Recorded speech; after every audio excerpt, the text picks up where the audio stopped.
Suppose indeed we want to go through the Orion Nebula and go to the throne of God.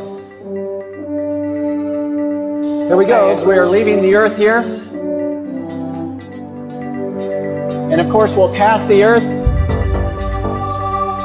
We see the sun there to our right. Now approaching the sun, and you can see the Orion Nebula there past the sun. As we pass the sun, we're probably going over 100 times the speed of light.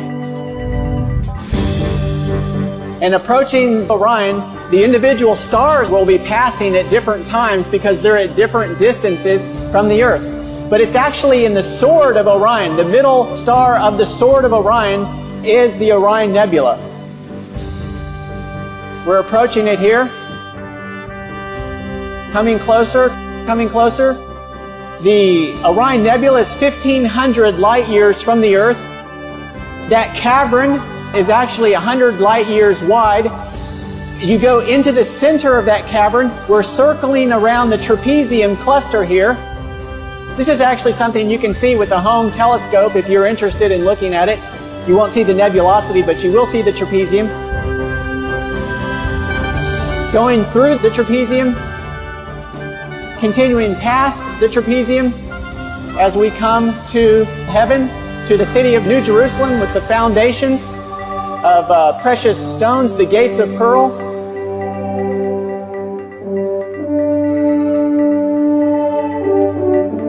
Approaching now to the temple in the New Jerusalem. The sanctuary. And as we go to the sanctuary, what are we going to end up with? There is indeed right before us Christ the great high priest and the Ten Commandments. And the Ten Commandments. The Ten Commandments. Fixed right before the throne of God. Jesus Christ himself, the author of them all, ministering before the Ark of the Covenant, the mercy seat. David, and after we are there, what's going to happen in return? Of course, Jesus, at the time of the second coming, will step out of the most holy place. He will begin to come back to the earth. Of course, Jesus leaving the New Jerusalem there, coming through the open space in Orion. There's the trapezium now. As you exit Orion, that great bowl configuration surrounding Jesus on his return will of course be millions and millions of angels surrounding him. Of course, as Jesus himself speeds toward the earth at thousands of times the speed of light,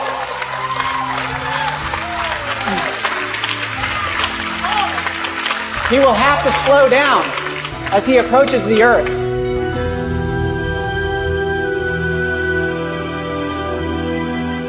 Coming through the solar system, he passes the sun, of course doing many times the speed of light until he gets close to the earth, slows down. The people on the earth will first see a dark cloud. And as that dark cloud gets a little closer, a little brighter, and it finally lights up the sky. And as it lights up the sky, those people who are alive and waiting for Jesus will welcome him. They'll say, "Lo, here is our God. We have waited for him." In Revelation 14:12, here is the patience of the saints. Here are they that keep the commandments of God and have the faith of Jesus.